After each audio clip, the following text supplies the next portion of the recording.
Éric Serra, bonjour. Bonjour. Nous sommes au Zénith de Caen. Cela annonce quoi? Alors, cela annonce un beau spectacle. En gros, c'est un spectacle qui est une rétrospective de toute ma carrière. Donc, attention, c'est pas un ciné-concert comme ce que j'avais fait là, il y a 3 ans.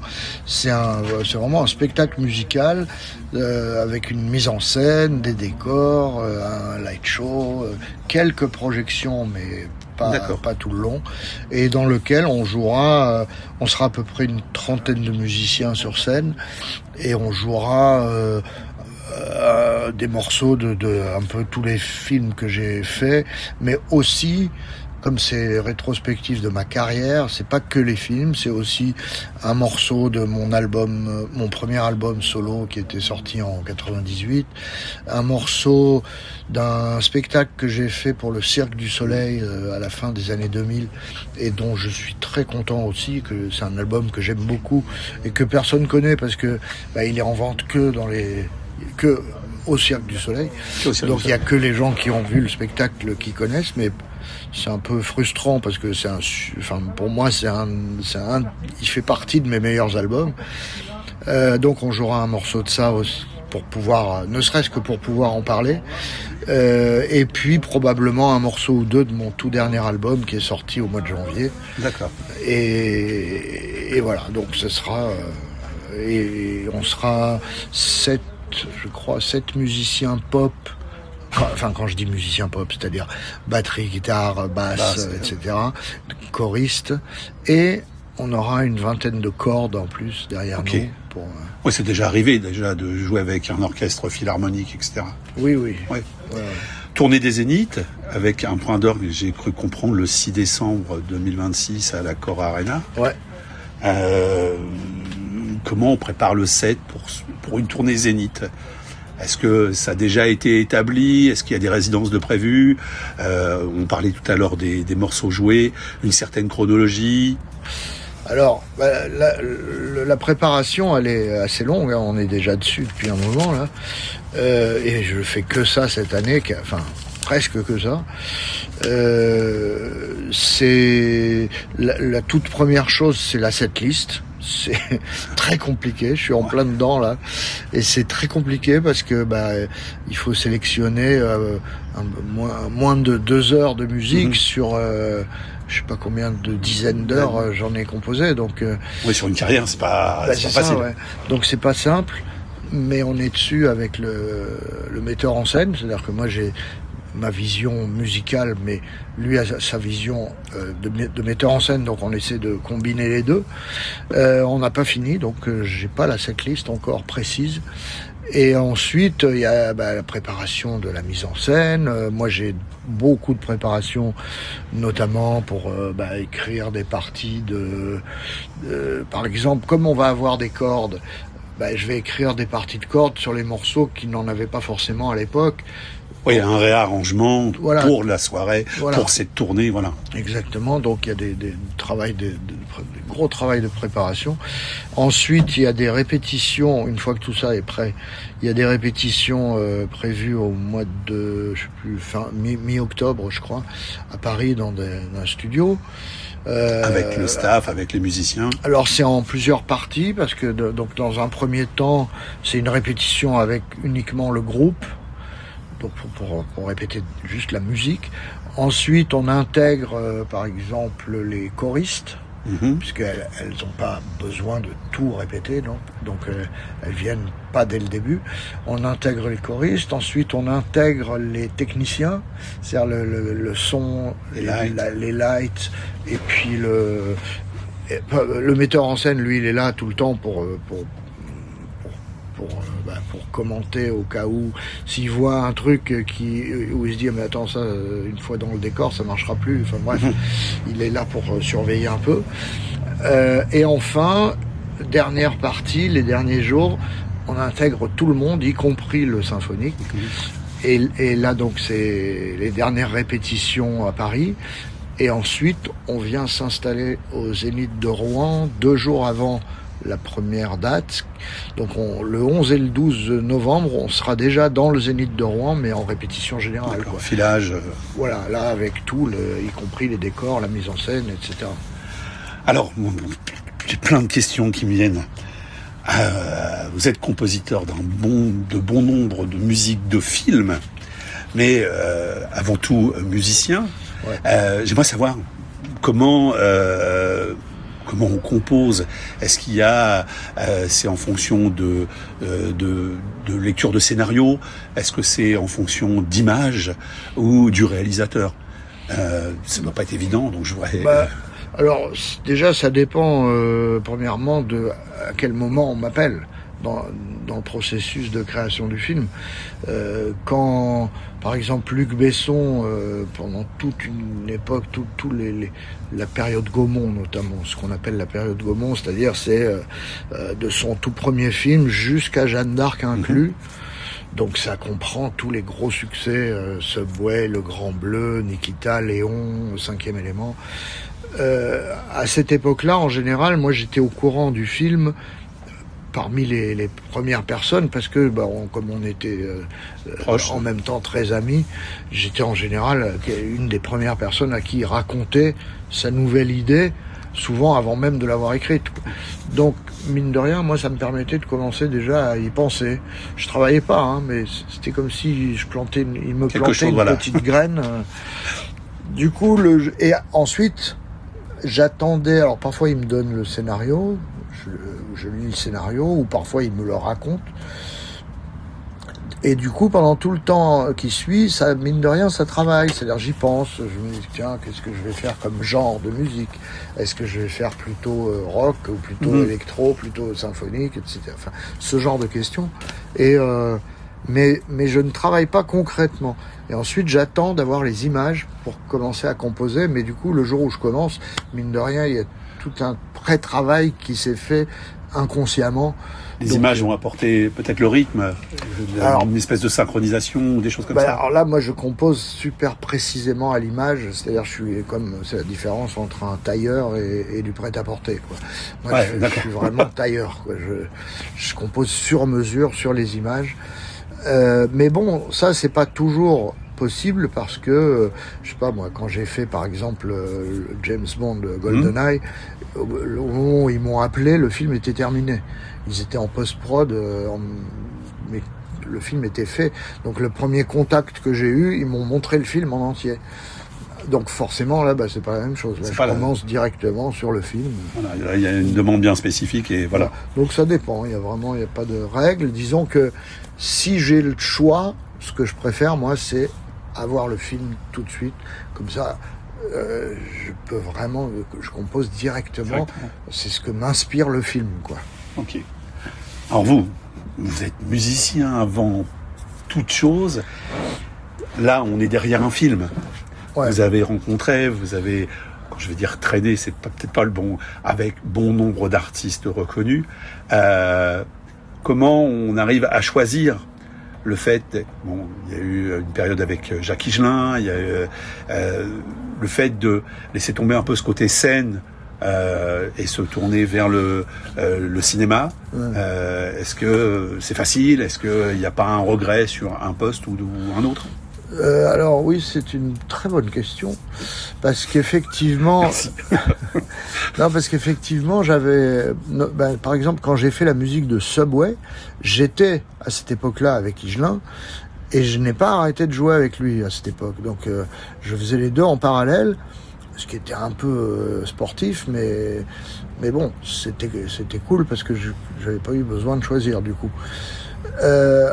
Après, j'ai arrêté de jouer avec Jacques, justement, pour me consacrer à 100% au Grand Bleu.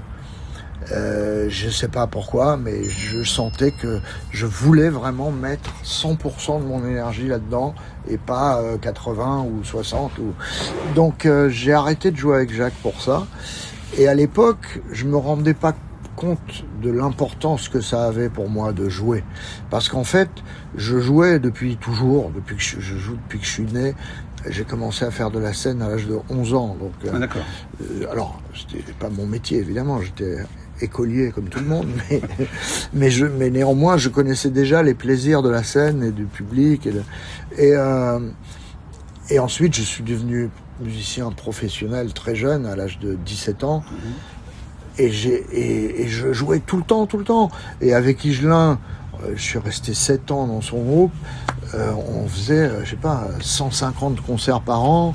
Le reste du temps, on était en studio ou en répétition. Bref, on jouait tout le temps. Et c'est ce que j'ai toujours adoré dans la musique, depuis que je suis enfant, c'est jouer de la musique. Donc le jour où j'ai arrêté, où j'ai pris cette décision, je me suis pas bien rendu compte de l'impact que ça allait avoir. Alors, ça a été probablement très positif pour la musique du Grand Bleu. Ensuite, la musique du Grand Bleu a eu un tel succès que ça a complètement changé ma vie, évidemment. Et notamment, ça m'a donné les moyens de faire tout ce que je rêvais de faire. Donc là, j'ai commencé en gros, pour faire simple, à faire le tour du monde et à découvrir d'autres cultures, Voilà, ça m'a passionné. J'ai compris très très vite en plus que c'était ce qu'il y avait de plus enrichissant dans la vie, c'était de découvrir d'autres cultures. Et j'adorais vraiment ça. Du coup, je profitais vraiment de mes moyens. Donc pendant 2 ou 3 ans, après le Grand Bleu, j'ai rien foutu. Alors à part quand Luc m'appelait pour faire un film, après le Grand Bleu, on a fait Nikita. Ouais. Oui, remarque, je crois que c'était quand même au moins 2 ans après. Donc pendant les 2 ans entre les deux, j'ai vraiment rien foutu, quoi. Mais ça peut être bon aussi pour s'imprégner justement d'autres cultures, d'aller voir un petit peu ce qui se passe ailleurs. Oui, non, quand je dis j'ai rien foutu, en fait c'était très enrichissant, mais disons que j'ai pas travaillé concrètement. Et alors, je vivais donc ces moments-là qui étaient quand même incroyables, parce que quand on est... moi j'avais 27 ans, 28 ans après le Grand Bleu. À 28 ans, quand on a la chance soudain d'avoir, en gros, de pouvoir s'offrir tout ce qu'on a envie de s'offrir. Alors j'étais pas milliardaire non plus, mais j'avais pas des fantasmes de milliardaire. Donc déjà le fait de pouvoir voyager autant que je voulais sans me poser de questions, c'était quand même un luxe inouï. Et malgré ça, au bout d'un moment, je me sentais pas bien. J'étais moins heureux. Je sentais que j'étais moins heureux qu'avant. Et j'ai mis un moment à comprendre que ça venait de ça. C'est que j'étais moins heureux parce qu'il me manquait ce qui est pour moi l'essentiel dans ma vie, c'est de jouer de la musique. Et je m'en suis rendu compte un jour où... Parce que je me disais, mais comment ça se fait ? J'essayais de comprendre, j'ai essayé d'analyser. Je me disais, mais... Attends, t'as tout ce que tu veux, tout le monde en plus est adorable avec toi parce que t'es connu et du coup les gens, il y a plus, parce que quand on est connu pour des bonnes raisons, c'est-à-dire pour un talent, la notoriété n'est que positive quasi, enfin 99%. Les gens qui se plaignent de la notoriété, c'est ceux qui sont connus pour des mauvaises raisons. Genre, mais c'est vrai, comme je sais pas moi, Kim Kardashian ou des gens comme ça. Évidemment, on peut pas être... Alors, maintenant, elle peut être fière parce que c'est devenu une super businesswoman et bravo. Mais au départ, c'est quand même... On peut pas être très fier de soi, quoi. Donc, c'est pas... Je pense pas que ça soit un bonheur réel. Moi, c'était pas le cas. Moi, tous les gens étaient adorables avec moi. Bref, je comprenais pas. Je disais, mais pourquoi je suis moins heureux qu'avant, quoi ? Il y a aucune raison. Et un jour, c'est grâce à Higelin. Un jour, Higelin m'appelle et me dit, tiens, parce qu'on était restés très potes, il m'appelle et me dit, tiens, j'ai une série de concerts là, j'ai pas de groupe formé en ce moment, tu veux pas venir jouer avec moi ? Et je pouvais, et je lui ai dit, ah bah ouais, tiens, avec plaisir. Et là, je suis remonté sur scène pour la première fois depuis 2 ou 3 ans. Et là, ce que j'ai ressenti sur scène, mais ça a fait tilt instantané. C'est-à-dire, je me suis dit, mais voilà pourquoi ça n'allait pas. Parce que vraiment, c'était comme si j'arrivais pas bien à respirer, quoi. Et que d'un coup, soudain, on me donnait de l'air. Donc, j'ai compris, et à partir de ce moment-là, du coup, c'est là que j'ai commencé à chercher la solution pour pour refaire de la scène. Pour refaire de la scène. Alors justement, en tant que musicien, multi-instrumentiste, on aimerait savoir lequel a la priorité des priorités. Moi, j'ai une image d'un morceau de basse dans Subway extraordinaire. Donc voilà. C'est quel instrument? Ou il y en a plusieurs, ou il y en a... Alors, oui, il y en aura plusieurs. Là, je vais me faire plaisir. Je vais justement utiliser mes talents de multi-instrumentiste parce que ça m'amuse. Donc, je vais jouer, je pense, principalement de la basse quand même, parce que c'est quand même mon instrument principal. Mais je vais jouer aussi de la guitare, pas mal, probablement. Un petit peu de batterie quand même, parce que ça m'éclate aussi. Ouais. Un peu de clavier, parce qu'il y en aura besoin. Et je vais chanter aussi, et puis je vais diriger l'orchestre. Donc voilà, je vais faire un peu tout ça, parce que j'aime tout ça, et c'est pas le même plaisir à chaque fois. À chaque fois, ouais. Quand on joue de la guitare, c'est pas le même plaisir que de jouer de la basse, qui n'est pas le même plaisir que jouer de la batterie. Chaque instrument a vraiment ses spécificités et ne procure pas le même un plaisir identique. Du coup, quand on a la chance d'en jouer plusieurs, c'est vraiment des plaisirs différents. Ouais. Alors pareil, la musique se nourrit de plein d'univers, plein de musiques différentes. Vos coups de cœur musicaux, la genèse, c'est quoi? Du rock, du jazz, musique du monde? Non, la genèse, c'est les premiers trucs que j'ai écoutés volontairement, c'était du rock. Alors, mais je dis volontairement parce que avant d'écouter volontairement, en fait, j'entendais de la musique tout le temps parce que mes parents écoutaient beaucoup de musique. D'accord. Mon père était notamment chansonnier, donc il s'accompagnait à la guitare. Du coup, il était très mélomane, très bercé depuis il avait une grosse culture musicale. Et du coup, moi, j'entendais de la musique tout le temps depuis que j'étais né. Et une chance particulière, je trouve, qui est probablement à l'origine de mon éclectisme musical, c'est que ils écoutaient autant de jazz que de rhythm and blues, de classiques, de chansons françaises, mais top qualité, quoi, Brel, Brassens, etc. Et moi, j'entendais ça tout le temps. J'étais baigné là-dedans en permanence. Ensuite, moi, quand j'ai commencé à écouter de la musique que j'avais choisie, c'était du rock. Mon groupe fétiche, c'était Led Zeppelin quand j'étais gosse. Et après, vers l'âge mais je jouais déjà, je jouais depuis l'âge de 5 ans. Donc, mine de rien, ce que j'écoutais, je jouais avec, quoi. Voilà, de reproduire, de s'approcher. Voilà, je m'en servais d'école, parce que je suis 100% autodidacte. Donc mon école, c'était ça, quoi. J'écoutais et puis je reproduisais ce que j'entendais. Mais je le faisais vraiment assidûment, quoi. C'était... Donc en fait, même si je suis autodidacte, j'ai beaucoup travaillé, j'ai beaucoup étudié. Il faut de toute manière bosser, travailler dans la musique, comme ailleurs d'ailleurs. Et après, j'ai découvert ensuite ce qu'on appelait à l'époque le jazz rock, qu'aujourd'hui on appelle plutôt fusion, quoi. Et ça m'a complètement bouleversé aussi. Et le jour où j'ai découvert ça, c'était soudain. Je découvrais un nouvel univers, quoi. C'était vaste. Et puis ensuite, il y a eu toute une période où je me suis plongé dans la musique classique, symphonique, en prévision d'en composer un jour. Et je m'étais spécialisé, mais donc ça aussi je l'ai fait de manière extrêmement assidue. Pendant 2 ans ou 3 ans, tous les jours pendant 2-3 heures, au casque, les yeux fermés, et les mêmes œuvres tous les jours. Donc mine de rien, je faisais ça comme un vrai boulot, quoi, comme un vrai travail d'étude. Et je m'étais spécialisé dans 4 compositeurs, et même 4 œuvres précises, mais c'était Stravinsky, Ravel, Debussy et Bartók. Parce que tout ce que j'avais entendu, c'est cela qui m'intéressait le plus, quoi. D'accord. C'était mes idoles dans le milieu du classique. Et puis, parallèlement à tout ça, avec mes voyages, grâce au Grand Bleu, là, j'ai commencé à découvrir, notamment l'Afrique. Alors, que j'avais découverte, d'ailleurs c'est pas vrai, je l'avais découverte avec Higelin.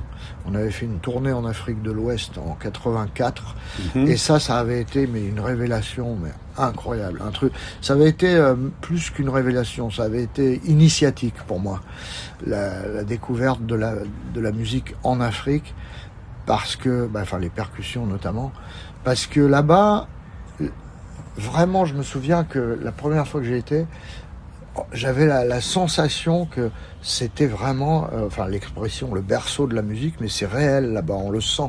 C'est-à-dire, on sent que c'est là qu'elle est née, et on sent que c'est là qu'elle vit, quoi. Ouais. C'est-à-dire que le rapport des gens des locaux à la musique n'est pas du tout comme le rapport des Occidentaux à l'art en général.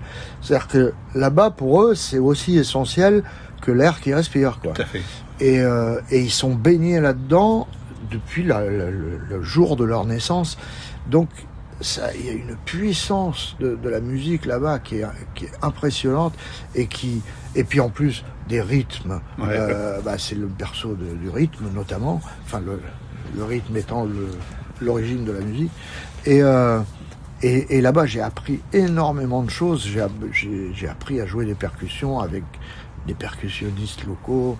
Et j'y ai passé énormément de temps. J'ai acheté une maison là-bas que j'ai gardée pendant 30 ans. Ça a été extrêmement important, et ça a eu une énorme influence sur ma musique. Ouais. Éric Serra, c'est plein d'informations, on pourrait y passer des heures. Revenons à cette future tournée. Elle démarre début novembre. Ouais, 13 novembre à Rouen. On peut déjà trouver des billets en ligne? Je sais pas, je crois. Hein. Ouais. Enfin, je sais pas, c'est pas moi qui m'occupe voilà. de ça. Mais... donc voilà, moi je vous invite tous à aller écouter et puis se déplacer, parce que la musique, ça se vit sur scène. Et puis on se dit à très bientôt. Bon courage pour le travail qui reste à effectuer. Merci. Et puis une belle tournée fin 2026. Merci beaucoup. Merci Éric Serra. Au plaisir. À bientôt. À bientôt. Au revoir.